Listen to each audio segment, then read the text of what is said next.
بسم الله الرحمن الرحيم. لا يتدبرون القرآن. تو کیا یہ لوگ قرآن میں ذرا بھی غور نہیں کرتے یا ان کے دلوں پر تالے پڑے ہوئے ہیں؟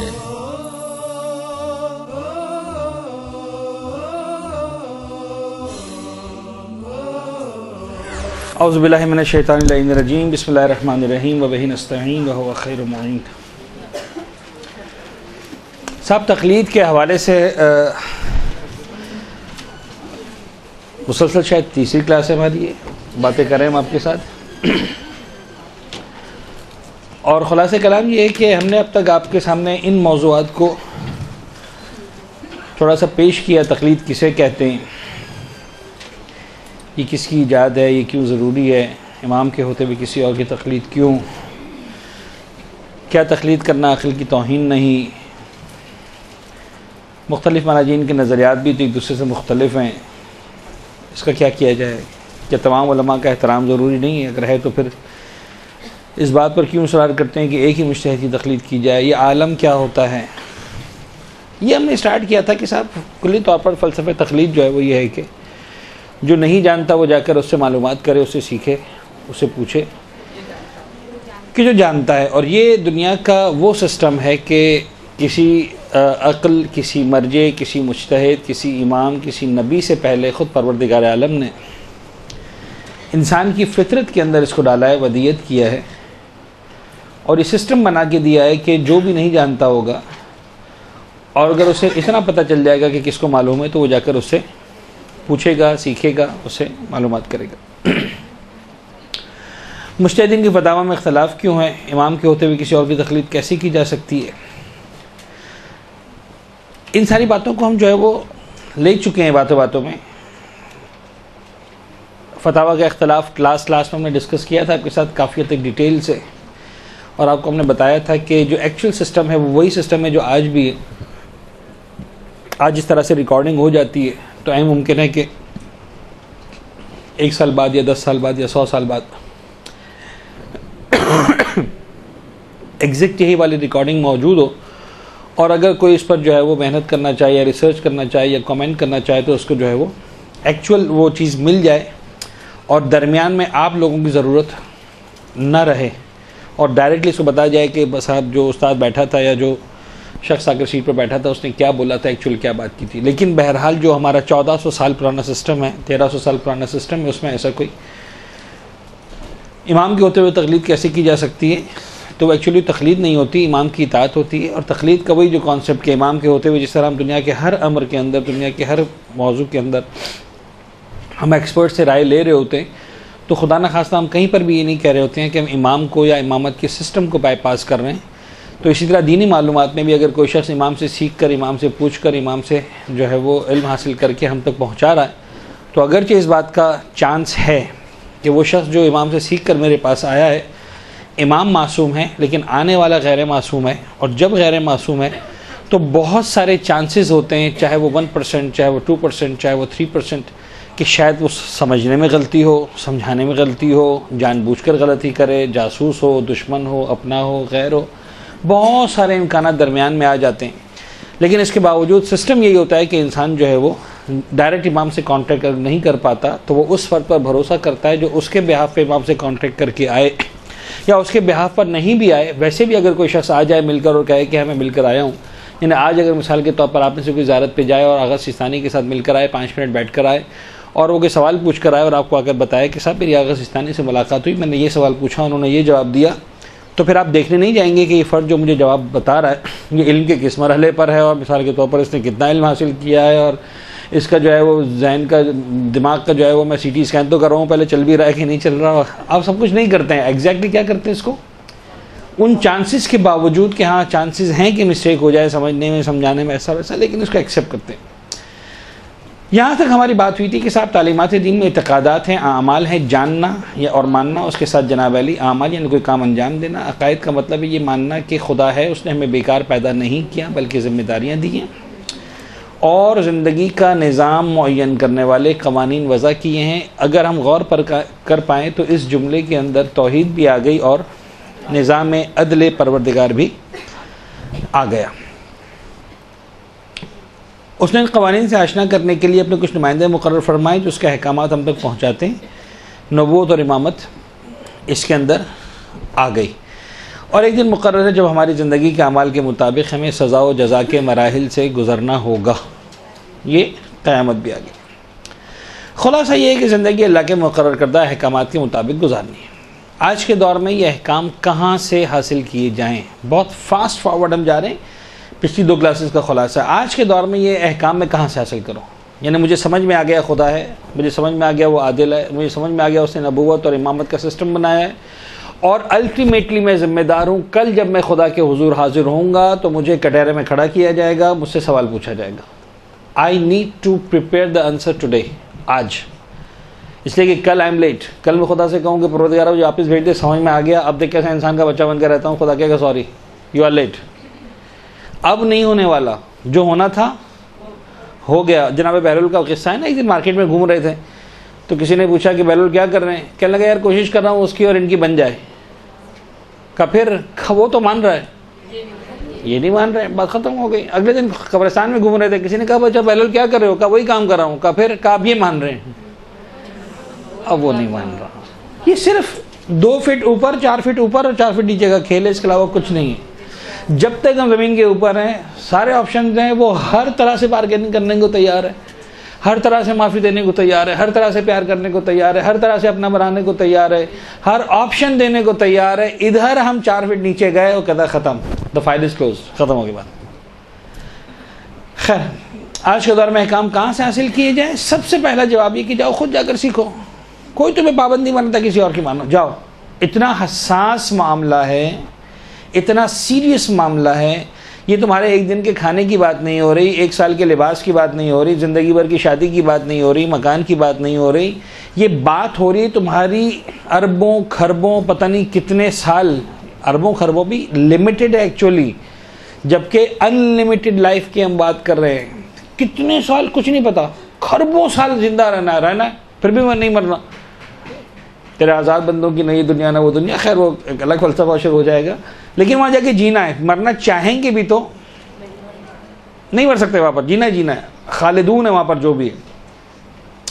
تو پھر ورت ہے کہ انسان اس کی خاطر اربوں خربوں سال کی خاطر 50-60 سال لگا دے. کوئی بہت بڑا احسان نہیں کیا. ایک بادشاہ جا رہا تھا، ایک وہ بزرگ بیٹھے ہوئے تھے اللہ اللہ کر رہے تھے. تو بادشاہ نے ان سے کہا کہ بزرگ آپ نے بڑی ہمت کی. کہنے لگا بیٹا کیا ہمت کی میں نے؟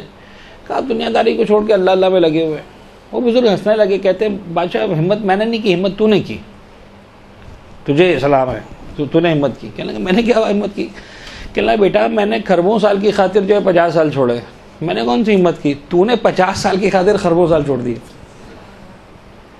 کمال تیرا ہے کہ تو مثال کے طور پر 150، یعنی انسان سوچے نا کہ بھائی 150 روپے کی خاطر جو ہے انسان 50 کروڑ روپے چھوڑ دے. یہ ہمت کی بات ہے. 50 کروڑ کی خاطر کوئی 50 روپے چھوڑ دے، اس میں کوئی ایپ کی بات نہیں ہے. یہ تو سب سمجھ میں آتا، ہونا بھی چاہیے.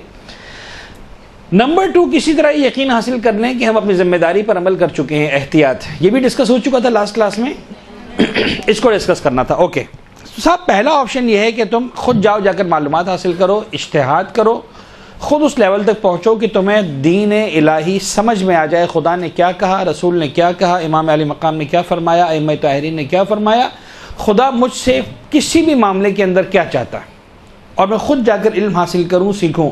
اس زبان کو سیکھوں جو اہل بیت کی زبان تھی، اس انداز کو سیکھوں جو آج سے 1300-1400 سال پہلے رائج تھا.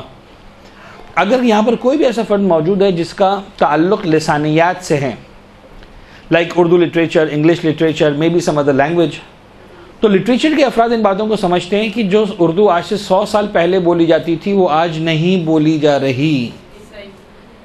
جو انگریزی آج سے 100 سال پہلے بولی جاتی تھی وہ آج نہیں بولی جا رہی. اگر کسی کو ایگزیکٹلی اس ماحول میں جا کر جینا ہے جو آج سے 100 سال پہلے کی اردو تھی، تو اسے بہت محنت کرنا پڑے گی اردو جیسی زبان کو سمجھنے کے لیے.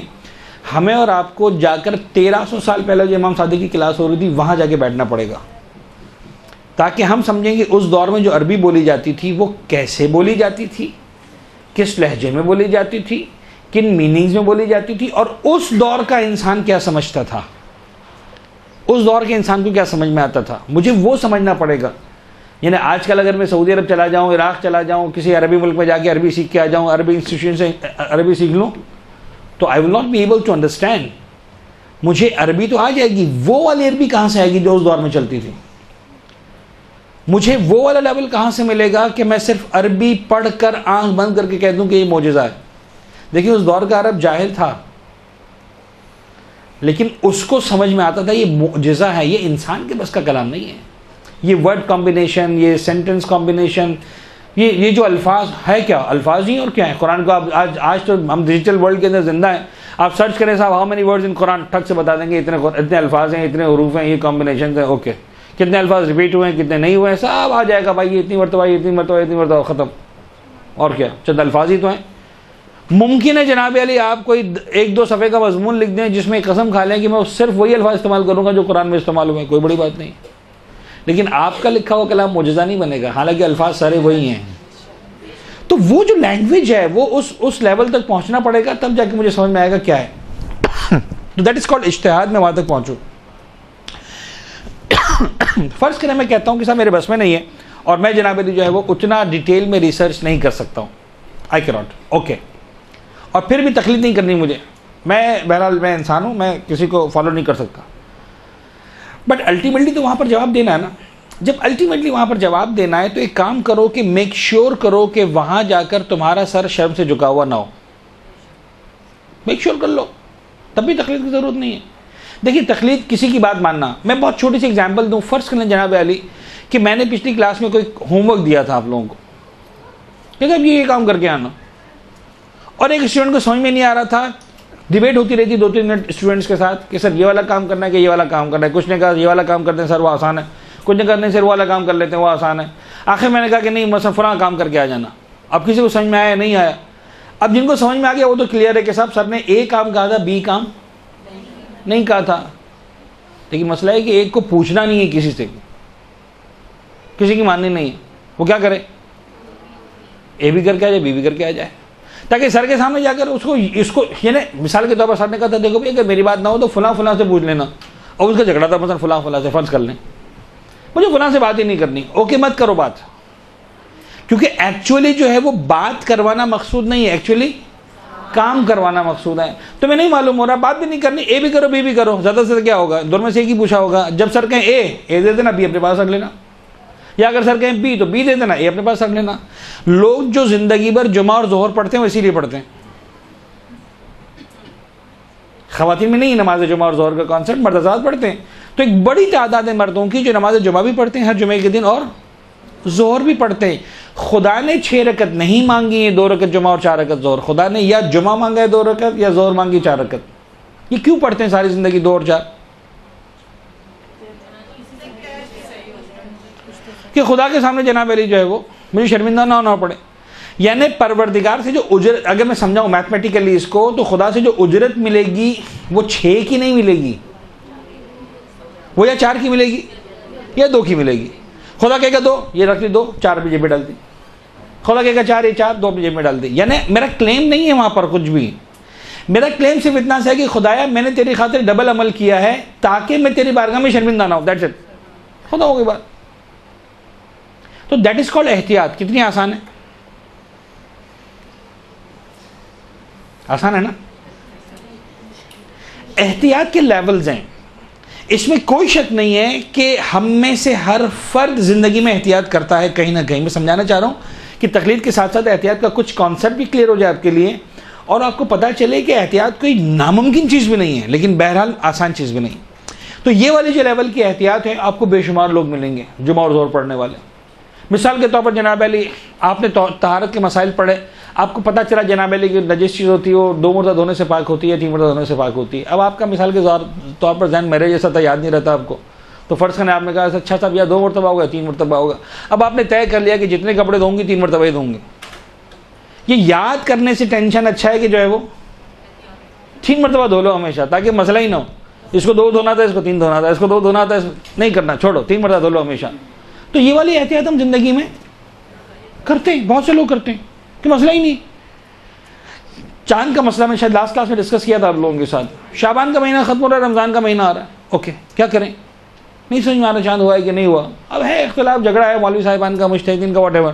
یار رکھ لو روزہ، کیا جاتا ہے، یا شعبان کا ہوگا یا رمضان کا ہوگا، اس کے علاوہ تو اور کچھ نہیں ہوگا، اس کے علاوہ تو اور کچھ نہیں ہوگا. ٹھیک ہے، دیکھی جائے گی یار. تو یہ والی احتیاط ایسا نہیں کہ بہت ناممکن قسم کی احتیاط ہے.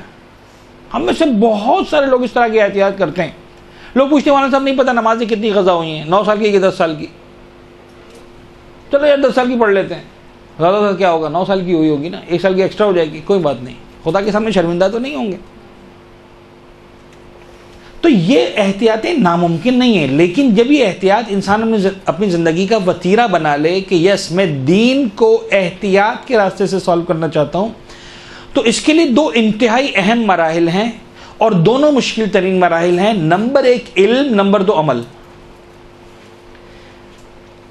کہنا میں یہ چاہ رہا ہوں کہ جب آپ احتیاط کرنا چاہیں گے تو آپ کو پھر 1400 سال کے اندر پورا علم حاصل کرنا پڑے گا کہ کہاں کہاں پر مراجعین کے، مجتہدین کے، ائمہ کے احادیث کے اندر کیا کیا آیا ہے، تاکہ میں ہر چیز میں احتیاط کر سکوں. Because ultimately I am bound, مجھے عمل تو کرنا ہے. یعنی مثال کے طور پر فرض کر لیں، اب میں آپ کے سامنے کچھ سوالات کریٹ کر رہا ہوں. ہر مہینے کا چاند دیکھنا، ہم لوگ جو پریشان ہوتے ہیں وہ زیادہ تر 2 چاند کے بارے میں پریشان ہوتے ہیں. ایک رمضان اسٹارٹ کا چاند، ایک رمضان اینڈ کا چاند. رمضان آیا کہ نہیں، روزے واجب ہوئے کہ نہیں، نمبر 2 عید آئی کہ نہیں. اس کے علاوہ کہیں آپ کو نظر آیا رمضان عید آپ کو 2 ہوتی ہوئی نظر آئیں گی پورے پاکستان میں، کہیں بقرعید 2 ہوتی ہوئی نظر آئی آج تک؟ وہ مسئلہ تو وہی چاند کا. بڑے مسئلے سے کہتے تھے سعودی عرب میں اس دن نہیں تھا، ہمارے آج دن نہیں تھا، کوئی مسئلہ جھگڑا نہیں. ایران میں اس دن نہیں تھا، ہمارا آج ہے، کوئی مسئلہ نہیں. اس وقت کوئی نہ سعودی عرب کے چاند کو لانے کی کوشش کرتا ہے، نہ ایران کے چاند کو لانے کی کوشش کرتا ہے، نہ عراق کے چاند کو لانے کی کوشش کرتا ہے. سب سیٹ ہے. محرم اچھا تمہارے اس دن عاشور ہے، ہمارا اس دن عاشور ہے، اللہ خیر صلی اللہ، ختم ہوگی بات. یہ جھگڑا کہاں ہوتا ہے صرف؟ لیکن ہے تو صحیح نا پرابلم. جینوئنلی اسلام کے جو احکامات ہیں وہ تو اسلامی تعلیمات کے پابند ہیں. 15 شعبان کی رات کون سی رات ہے؟ تو وہ 15 شعبان کی رات ہی کی فضیلت ہے. چاند ہوا کہ نہیں ہوا؟ اب شعبان کے چاند میں آ جا، رجب کے اینڈ پر. فرض کریں عاشور کی زیارت کس دن پڑھنی ہے، آج منگل یا بدھ، عاشور کا دن ایکچولی کب ہے؟ تو بعض مراجعین نے کہا بھائی چاند کو دیکھنے جانا واجب ہے، اب 12 مہینے جاؤ ہر مہینے چاند دیکھنے کے لیے.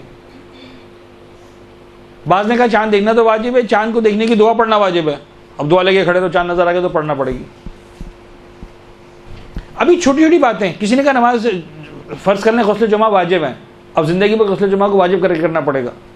کسی نے کہا نماز ظہر و عصر کا وقت مقرر ہے، اس کے اندر ایکسٹینشن نہیں ہے، اول وقت میں پڑھنا واجب ہے. یہ مسئلہ بھی موجود ہے. یعنی صرف اتنا سا مسئلہ اگر آ جائے کہ صاحب نماز ظہر کو اول وقت میں پڑھنا واجب ہے، کیا کریں گے ہم؟ اٹ ول بیکم، ہو جائے گا. الٹیمیٹلی انسان کرے گا جب واجب ہو جائے گا. ہم روزے جیسی عبادت بھی کرتے ہیں آخر جب واجب ہو جاتی ہے تو. لیکن کتنا تکلیف میں آ جائیں گے. یعنی ایک تو علم حاصل کرنا، ہم کو پتہ ہی نہیں احتیاط کرنی کہاں کہاں پر ہے. مجھے اگر احتیاط کے راستے کو چیک کرنا ہے، تقلید کرنے کے لیے مجھے 1 توضیح پڑھنی تھی، تقلید نہ کرنے کے لیے مجھے 10,000 توضیح پڑھنی پڑیں گی. ان شارٹ سمجھ میں آ رہی بات؟ تقلید میں تو 1 توضیح پڑھ کے کام چل جاتا. تقلید نہ کرنے کے لیے احتیاط کرنی ہے تو آپ نے لفظ توضیح، اچھا ضد نہیں لفظ توضیح کی، احادیث کی بے شمار کتابیں پڑھنی پڑیں گی. کیونکہ مجھے نہیں پتا امام صادق نے یہ فرمایا ہے کہ یہ فرمایا ہے. ایک کتاب میں ایک راوی کہہ رہا ہے کہ یہ فرمایا، دوسری میں کہہ رہا ہے وہ فرمایا. مجھے ایسا کرنا ہے کہ بابا ہر صورت میں کسی نہ کسی طریقے سے میں ان دونوں کو جو عمل کروں. تو احتیاط کے لیے سمجھ لیجیے کہ اجتہاد کے لیے جو علم حاصل کرنا تھا، اگر اس میں 25 سال پڑھنا تھا تو احتیاط کا علم حاصل کرنے کے لیے 25.5 تو ہوگا، 24.5 نہیں ہونے والا. بات سمجھ میں آ رہی ہے؟ اچھا اجتہاد میں اور احتیاط میں ایک فرق ہے. اجتہاد میں you need to solve the issues intellectually. احتیاط میں آپ کا انٹلیکٹ نہیں چاہیے، ہمیں مزدوری چاہیے. دیکھیں اجتہاد کرنے والا ساری محنت کہاں پر کرے گا؟ یہ ڈیسائیڈ کرنے کی کوشش کرے گا کہ ظہر واجب ہے کہ جمعہ واجب ہے. احادیث، آیات، قرآن، امام سے سوال، ادھر ادھر، رجال، پتہ نہیں کیا کچھ کرے گا. ڈیسائیڈ کرے گا کہ 2 یا 4، یعنی اس 2 یا 4 کی ڈبل کی تکلیف سے بچنے کے لیے کیا کرے گا؟ ساری محنت اجتہاد میں کرے گا. احتیاط میں کیا کرنا ہے؟ کوئی سوچنے کی ضرورت نہیں ہے، چلو یار دونوں پڑھتے ہیں. It's not about intellect, it's about مزدوری. آپ کو سوچنا، محنت، جان نہیں لگانی، لیکن علم اس کے لیے بھی حاصل کرنا پڑے گا. مصیبت یہ ہے یعنی احتیاط والا علم حاصل کرنے کا مزاج اور ہوگا، اجتہاد والا علم حاصل کرنے کا مزاج اور ہوگا، لیکن اجتہاد میں وہ محنت کرنے کے بعد عمل میں آسانی ہو جائے گی. اب یا 2 پڑھنی ہے 4 پڑھنی ہے، سارے نہیں کرنی، پتہ چل جائے گا کہاں کا واجب ہے کہاں کا چیز واجب نہیں ہے، بیکاز یو آر دا مجتہد آف یور اون. سمجھ میں آ رہی بات؟ لیکن خیر یہ احتیاط اور یہ بھی ہو جائے تو اچھی بات ہے. عملی طور پر احتیاط کرنے کے لیے بعض اوقات مجتہد سے بھی زیادہ علم درکار ہوتا ہے، اور اکثر اوقات احتیاط پر عمل کرنا انتہائی مشکل ہو جاتا ہے. مثلاً بعض مقامات پر احتیاط کرنی پڑے گی واجب میں اور حرام میں. یہ مثال دی تھی میں نے آپ لوگوں کو. دیکھیں شعبان کا مہینہ جب ختم ہوا اور رمضان کا مہینہ اسٹارٹ ہوا تو جھگڑا کون سے 2 روزوں میں؟ مستحب اور واجب روزے میں. اگر شعبان کا روزہ ہے تو مستحب ہے، رمضان کا ہے تو دونوں صورتوں میں رکھنا ثواب ہے. تو سالو کرنا آسان ہے، میں رکھ لیتا ہوں. ٹھیک ہے جی، سالو کرنا آسان ہے، میں رکھ لیتا ہوں، کیونکہ جھگڑا کس میں ہو رہا ہے؟ واجب اور مستحب میں. رمضان ختم ہوا، شوال آیا، اب کون سا جھگڑا ہے؟ حرام اور واجب میں. اب میں احتیاط کروں تو کیسے کروں؟ اب اگر میں احتیاطاً روزہ رکھ لیتا ہوں، یہ احتیاطاً نہ ہوئی، کیا پتہ حرام ہو، اچھا حرام جنم. چھوڑ دیتا ہوں احتیاطاً، کیا پتہ واجب ہو. یعنی یہاں سے جیتتا ہوں تو وہاں سے ہارتا ہوں، وہاں سے جیتتا ہوں تو. اور احتیاط کا مطلب یہ ہوتا ہے کہ میں ایدر وے سیو ہو جاؤں، دونوں صورتوں میں سیف ہو جاؤں، اس کو کہتے ہیں احتیاط. یا کیسے احتیاط کروں گا؟ اب علماء جو واقعی احتیاط کرنے والے تھے انہوں نے احتیاط نکالی احتیاط کہ صاحب واجب اور حرام کے جھگڑے کو سالو کرو اور ایسا کرو کہ دونوں صورتوں میں حرام ہو جائے. کیسے ہو سکتا ہے کہ رمضان کا روزہ حرام ہو جائے؟ ہو سکتا ہے. اگر آپ مسافر بن جائیں تو روزہ رکھنا حرام ہے، چاہیں تو نہیں رکھ سکتے. اب انہوں نے کیا کیا کہ سحری کا وقت آنے سے پہلے، روزے کا وقت شروع ہونے سے پہلے اپنے شہر سے نکلو اور اتنا سفر اختیار کرو کہ مسافر بن جاؤ. اب اگر رمضان تھا تو بھی حرام ہو گیا، شوال تھا تو بھی حرام ہو گیا، سیف ہو گیا نا. شوال تھا تو ویسے ہی حرام تھا روزہ رکھنا، رمضان تھا تو بھی حرام ہو گیا، اس لیے کہ رمضان میں مسافر کو روزہ رکھنا الاؤ نہیں.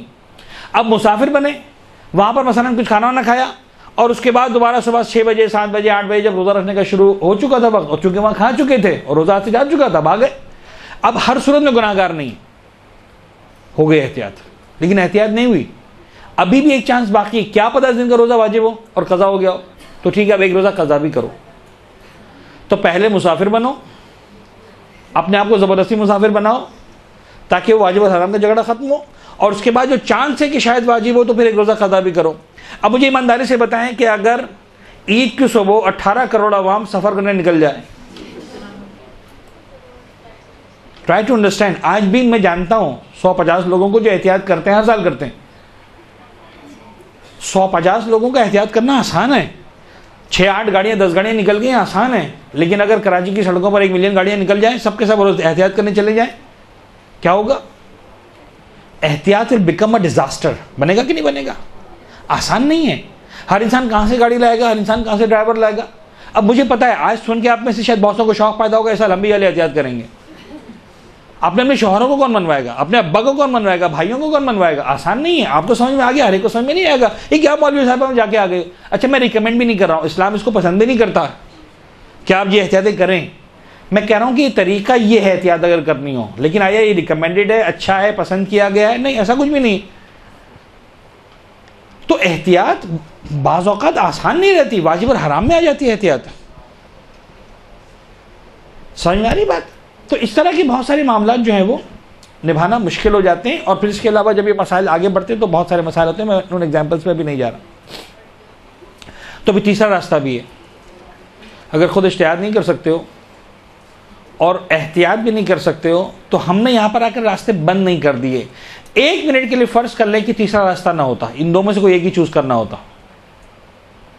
اب یقین جانے سے بڑی مصیبت نہیں تھی کہ بھئی یا تو اجتہاد کرنا پڑے گا، انٹلیکچولی سالو کرو، علمی طور سے سالو کرو، یا عملی طور سے سالو کرو. اتنا عمل کرو کہ یقین ہو جائے کہ تم نے جو ہے 100% صحیح عمل کر لیا. تیسرا کوئی راستہ نہیں ہے. پھنس جاتے, مر جاتے, تباہ ہو جاتے, برباد ہو جاتے. واقعی آسان نہیں تھا. کہ نہیں, تیسرا راستہ بھی ہے. تیسرا راستہ جو میں سمجھانے کے لیے کہتا ہوں, میں کہتا ہوں کہ بھائی کسی کے کاندھے پہ رکھ کے چلا دو. سب سے آسان راستہ دنیا میں, سب سے آسان راستہ. جیسے کہ تم نے ایسا کام کیوں کیا, اور فوراً کیا وہ اس نے کہا تھا نا.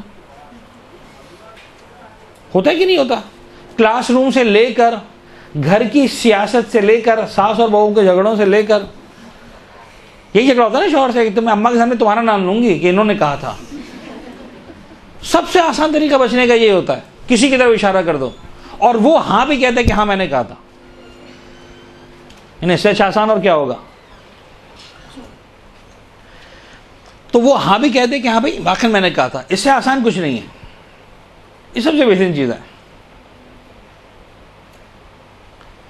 کہ کسی قابل بھروسہ محقق کی تحقیقات پر بھروسہ کرتے ہوئے اس کی بات مان لیں. میں نے بڑے سوچ کے الفاظ استعمال کیے. قابل بھروسہ محقق, یعنی قابل بھروسہ بھی ہو تو آپ کہیں گے ہمارے ابا قابل بھروسہ ہیں, کوئی کہے گا ہمارے شوہر قابل بھروسہ ہے. نہیں, محقق بھی ہونا چاہیے. یعنی جس کی جو فیلڈ ہے, جس کو جو سمجھ میں آتا ہے, جس کی بات کو ویلیو دینی ہے, اس حوالے سے. یعنی اگر آپ کو اپنے بچے کو ڈاکٹر کے پاس لے کر جانا ہے اور آپ کے ابا کو فرض کر لیں میڈیسن کی معلومات نہیں ہے, تو آپ ان کی بات پر بھروسہ نہیں کریں گے. اس کا مطلب یہ نہیں کہ وہ قابل بھروسہ نہیں رہے. سمجھ میں آ رہی بات؟ اگر آپ کو مثلا اپنے بچوں کو اسکول میں ڈلوانا ہے اور فرض کر لیں کہ آپ کے فادر پڑھے لکھے نہیں اتنے زیادہ, تو آپ ان کی بات پہ بھروسہ نہیں کریں گے. اٹ ڈزنٹ مین وہ قابل بھروسہ نہیں رہے, ان کا فیلڈ نہیں ہے. آپ کو جب مثال کے طور پر شادی کے موقع پہ بیوٹی پارلر جانا ہوتا ہے تیار ہونے کے لیے, تو وہ ابا سے نہیں پوچھتے ابا کون سے بیوٹی پارلر جاؤں, جا کے کن سے پوچھتے ہیں؟ وہ بیچاری جو مرحومہ ہو گئی ہیں کہ کہاں جانا ہے زبیدہ آپا, آپ بتائیں ذرا. ٹھیک ہے نا, ایکسپرٹ جو اس فیلڈ کا ہوتا ہے. رائٹ, طریقہ یہی ہوتا ہے کہ آپ جو فرد جانتا ہے وہاں جا کر آپ پوچھتے ہیں. قابل بھروسہ محقق, دیٹس وائی آئی سیڈ قابل, یعنی دین میں ڈرامہ نہیں چلے گا تقلید کے نام پر کہ جس کی جاؤ مان لو. قابل بھروسہ محقق کی تحقیقات پر بھروسہ کرتے ہوئے اس کی بات مان لیں. مجھے نہیں پتا اوکے کرنا ہے کینسل کرنا ہے, یا اللہ.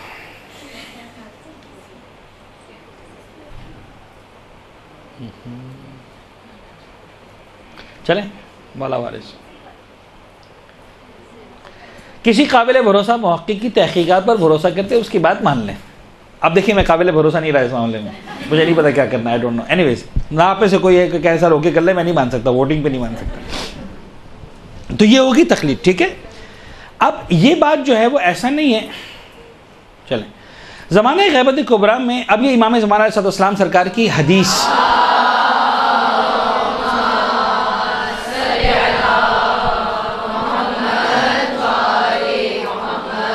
جو توقیات آئین ہیں مقدسہ سے امام کی طرف سے, ان میں سے ایک حدیث یہ ہے, زمانہ غیبت کبریٰ میں پیش آنے والے حالات کے سلسلے میں ہماری حدیثوں کو بیان کرنے والے علماء کی طرف رجوع کرو.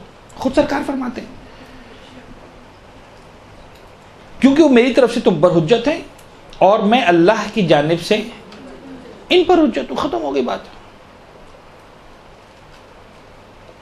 یعنی یوں سمجھ لیجئے کہ ہم ایک سوال جنریٹ کرتے ہیں کہ یار ایک بات بتاؤ, امام زمانہ غیبت میں ہے کہ نہیں ہے؟ ڈیفینیٹلی ہے. تو جب غیبت کے پردے میں امام تشریف لے گئے ہیں تو کیا ہم کو لاوارث چھوڑ کر گئے ہیں یا ہمارا ہاتھ کسی کے ہاتھ میں دے کر گئے ہیں؟ ڈیسائیڈ کرو, ون ورڈ آنسر. یا ہم کو لاوارث چھوڑ دیا ہے یا ہمارا ہاتھ کسی کے ہاتھ میں دیا ہے. یعنی ہم یہ نہیں مان سکتے کہ ہمیں لاوارث چھوڑ دیا ہے. وہ امام شاید نہ ہو جو ہمیں لاوارث چھوڑ کے چلا جائے. تو کس کے ہاتھ میں دے کر گئے؟ امام نے کیا کہا؟ امام نے کہا لیسن, اب ہم جو ہے وہ پرٹیکولرلی نام اناؤنس نہیں کریں گے. زمانہ جو آنے والا ہے وہ ایسا زمانہ آنے والا ہے کہ پھر کسی کا بھی قتل آسان ہوگا. اور ہم دیکھ رہے ہیں آج کہ اگر فرض کریں امام کی طرف سے نومینیشن آ رہا ہوتا ہر فرد کے لیے تو کتنا جینے دیا جاتا اس کو؟ پاسبل نہیں تھا. ایک سسٹم بنا کر گئے امام. ہماری حدیثوں کو بیان کرنے والے علماء کی طرف رجوع کرو کیونکہ وہ میری طرف سے تم پر حجت ہے اور اللہ کی جانب سے ان پر حجت. ختم ہو گئی بات. محرم کے عشرے کی بات نہیں کر رہے, ہم بات کر رہے حلال و حرام بتانے والی احادیث کی بات. ٹھیک ہے, اور اس کے اندر ہم سسٹم آف مرجعیت کی بات کر رہے ہیں اس وقت, سسٹم آف تقلید کی بات کر رہے ہیں. توضیح المسائل میں جو لکھا ہوا ہے اس میں سے ایک ایک جملہ صحیح احادیث کی بنیاد پہ لکھا گیا ہے، وہاں پر کسی ضعیف حدیث کا استعمال نہیں کیا گیا. ممبر پہ ہو سکتا ہے میں کر دوں استعمال، ٹھیک ہے، مجھے سمجھ میں نہ آئے کہ حدیث ضعیف ہے کہ نہیں، بالکل پاسبل ہے، میں نے اس لیول تک علم حاصل نہیں کیا، مجھے حدیث نظر آئے گی، قوانین کے مطابق نظر آئے گی، میں اس کو پڑھ بھی دوں گا، ریفرنس بھی بتا دوں گا کہ فلاں جگہ پر ہے. لیکن اگر خوئی نے، خمینی نے، سستانی نے توضیح المسائل میں کچھ لکھا ہے تو اس پورے یعنی وہی اگین انہوں نے اس اجتہاد کے لیول پہ جا کر ایک ایک علم کو ڈسکس کیا ہے، علم رجال، علم درایت، علم روایت، علم جناب علی معانی و بیان، ان سب کو جو ہے وہ پیرامیٹرز پر پرکھتے ہوئے پھر ہم تک پروڈکٹ لا کے پیش کرتے ہیں. تو یس، ٹھیک ہے. جو شخص خود مجتہد بھی نہ بنے اور احتیاط بھی عمل نہ کرنا چاہے اس کے لیے تقلید کرنا واجب نہیں ہے، ضروری ہے. ابھی ضروری کا مطلب کیا ہوتا ہے؟ دیکھیے کچھ باتیں مجھے معلوم ہے کہ جو میں چیز چھیڑ رہا ہوں، اگر علماء ہوتے ہیں تو مجھے ڈانٹتے ہیں کہ تم کیا چھیڑ رہے ہو ان باتوں کو، یہ باتیں یہاں پہ کرنے کی پبلک کے سامنے، یعنی اس کے بہت ڈیپتھس ہیں، اصل میں بہت لمبی لمبی ڈیبیٹس ہیں. بات یہ ہے کہ کچھ چیزیں واجب نہیں ہوتی، ضروری ہوتی ہیں. اگر آپ کو حج کرنا ہے تو ایسے سعودی عرب جانا پڑے گا نا، سن رہے جانا پڑے گا کہ نہیں؟ یا مکے کو یہاں بلوائیں گے؟ جائیں گے نا بابا، کیوں جاؤ؟ ٹھیک ہے، جب جائیں گے تو حج کریں گے وہاں پر. تو اگر ایک شخص نے حج نہیں کیا واجب ہونے کے بعد تو وہ دو چیزوں کا گناہ گار ہوا، ایک حج نہ کرنے کا، ایک سعودی عرب نہ جانے کا. ہوا؟ یہی سمجھانا ہے کہ اگر حج کرنا ہوتا تو مکہ جانا تھا. ابھی واجب ہے کہ نہیں مکہ جانا؟ واجب ہے، اس لیے کہ حج کرنا واجب ہے. لیکن لفظ واجب جب میں استعمال کرتا ہوں تو واجب پر کیا ہو جاتا ہے؟ فوراً جزا و سزا، حلال حرام سب شروع ہو جاتا ہے. تو یہ واجب والا واجب نہیں ہے کہ مجھے نہیں کیا تو مثلا دیکھیے فجر کی نماز، چلیں اب میں دوسرے اگزامپل دے رہا ہوں، یہ واجب عقلی تھا، میں واجب شریف پہ آ جاؤں، مقدمہ شریف ہے. فجر کی نماز پڑھنا واجب ہے کہ نہیں؟ واجب ہے. اس کے لیے وضو کرنا واجب ہے کہ نہیں؟ اگر میں نے فجر کی نماز نہیں پڑھی تو میں ایک گناہ کیا یا دو گناہ کیے؟ When you started giving me answers, مجھے سمجھ میں آ جاتا ہے کہ آپ کو سوال سمجھ میں آ گیا، اور مجھے سوال ہی سمجھانا ہوتا ہے، مجھے آپ لوگوں سے جواب نہیں چاہیے ہوتا. ٹھیک ہے. Now listen، میں نے اگر ایک شخص نے اگر فجر کی نماز نہیں پڑھی، وہ فجر کے وقت نہیں جاگا، تو وہ فجر کی نماز نہ پڑھنے کا گناہ گار ہے، وضو نہ کرنے کا گناہ گار. اسے دو سزائیں نہیں ملیں گی. اچھا غالب تو فجر بھی نہیں پڑھی، تو نے وضو بھی نہیں کیا. کیونکہ وضو اگر واجب تھا تو نماز کے لیے تھا. if there is no نماز then there is no وضو. کلیئر ہے بات؟ تو یہ جو اس طرح کے جو واجبات ہوتے ہیں ان کو واجب نہیں کہتے، اس لیے کہ شریعت کے مطابق ان پر جزا و سزا نہیں ہوتی. یہ کسی چیز کے لیے ہوتے، اس پر سزا و جزا ہوتی ہے. حج پر جزا و سزا ہے، فجر کی نماز پہ جزا و سزا ہے. خود تقلید پہ جزا و سزا نہیں، اس لیے کہ تقلید تو واجب ہی نہیں تھی. جزا و سزا کس پر ہے؟ اس عمل پر ہے. اب اگر وہ عمل اجتہاد کی بنیاد پر بھی نہیں تھا، احتیاط کی بنیاد پر بھی نہیں تھا، تو پھنس جاؤں گا. لہٰذا تقلید ضروری ہے کہ تقلید کر یعنی اگر جب خدا پوچھے گا تم نے ایسا کیوں کیا، میں کہوں گا اس لیے کہ میں نے خود سیکھا تھا اجتہاد. ایسا کیوں کیا؟ پروردگار سارے آپشنز کر ڈالے تاکہ تجھے جواب نہ دینا پڑے. اوکے، دونوں میں سے کوئی جواب نہیں، تیسرا جواب کیا ہے؟ تو اگر میں نے کہا اپنے دل، یعنی اب اگر میرا اشارہ اپنے دل کی طرف ہے، خدا میرا دل چاہا، this is not the valid answer کہ میرا دل چاہا. اچھا اگین شاید تکا لگ جائے، صحیح ہو جائے، خدا پھر بھی مان لے. لیکن اگر تکا غلط لگا تو، اور میں اس کو جسٹیفائی بھی نہیں کر سکا تو دین جہنم. واضح ہو رہی بات یا نہیں؟ تو بات یہ ہے کہ مجھے کوئی ویلڈ آنسر دینا ہے. ویلڈ آنسر کیا ہے؟ یا وہ اجتہاد ویلڈ آنسر ہے، یا وہ احتیاط ویلڈ آنسر ہے، یا وہ تقلید. کہ بھئی یہ جو بڑے میاں کھڑے ہیں نا، انہوں نے مجھ سے کہا تھا.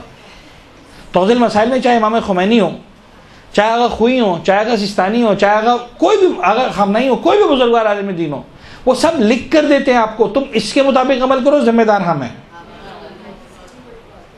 یہ سب سے بڑی بات ہے، یہ آسان نہیں ہے. سمجھ میں آ گئی بات؟ اچھا اب اگین کوئی بھی کہتے ہیں میں ذمہ دار ہوں، چل جائے گا؟ قابل بھروسہ موقع کا لفظ اسی لیے آتا ہے. ممکن ہے آپ ابا کہ تم کرو میں ذمہ دار ہوں، آپ کو رائٹ نہیں ملے گا. تمہارا ابا کہ چھوڑ دو کل روزہ رکھ لو میں ذمہ دار ہوں، نہیں چلے گا ابا کی بات ماننا. اس لیے کہ ابا کا وہ لیول نہیں ہے کہ ان کی بات پر دین کو مانا جائے. بات سمجھ میں آ رہی ہے کہ نہیں؟ شوہر کا بیٹے کا وہ لیول نہیں، اگر ہے تو ٹھیک ہے، بات ختم ہو جائے گی. یعنی مجتہد کی بیوی یہ کام کرے گی، وہ اپنے شوہر کی بات مان لے گی، لیکن مجھے اور آپ کو یہ رائٹ نہیں ملے گا کہ ہم کسی کی بات مان لیں اس طرح سے. کلیئر ہوگی بات؟ قابل بھروسہ موقع کا ورڈ ہم اس لیے لگاتے ہیں. تو تقلید کرنا، اب آپ کو اندازہ ہوا کہ بہت سے لوگوں نے پوچھا تھا تقلید کرنا واجب ہے، میں نے کہا تھا نہیں واجب نہیں ہے، اور آپ کو چونک کہتے کہ سر کیسی بات کریں کہ واجب نہیں ہے. کس نے کہا واجب ہے؟ کوئی واجب نہیں. اس لیے کہ ایکچولی تو عمل صحیح کروانا ہے. تقلید از دا وے کہ میرا عمل کریکٹ ہو جائے، that's it. Otherwise it's self تقلید از نتھنگ. یعنی جہاز میں بیٹھنا اس لیے ضروری ہے کہ مکہ پہنچ جاؤں. اگر فرض کر لیں کوئی ایسا معجزہ ہو جائے کہ امام آئے میرا ہاتھ پکڑ کے مجھے مکہ میں کھڑا کر دیں، تو مجھے جہاز میں بیٹھنا واجب نہیں تھا میرے لیے. اگر ہو جاتا ہے بغیر اس کے تو پھر ضروری نہیں ہے، لیکن ہوگا نہیں، لہذا بیٹھنا پڑے گا جہاز میں، ٹکٹ خریدنا پڑے گا، ویزا لینا پڑے گا، سارے معاملات کرنے پڑیں گے. تو فرض کر لیں آج دنیا میں کوئی ایسا شخص موجود ہے جسے پروردگار عالم نے طویل عرض کی طاقت دی ہوئی ہے، تو اس کے لیے نہ ویزا لگوانا ہے، نہ اس کو جہاز کا ٹکٹ بک کروانا ہے. وہ اپنے گھر سے ارادہ کرے گا، چلے گا، میقات پہ پہنچے گا، احرام باندھے گا، قدم چلائے گا، پہنچ جائے گا مکہ کے اندر. اللہ خیر صلی اللہ ہو گیا اس کا. سمجھ آ رہی بات یا نہیں؟ تو ایکچولی جو یہ سب واجبات ہیں ان کو کہتے ہیں مقدمات عقلی. تو خود تقلید کرنا جو ہے وہ کیا ہے؟ ضروری ہے، واجب نہیں ہے. ضروری بے معنی کہ آپ اپنے آپ کو سیف نہیں کر سکتے اس کے بغیر. کلیئر ہے بات؟ برحمتك يا أرحم الراحمين وصلى الله على محمد وآله الطاهرين.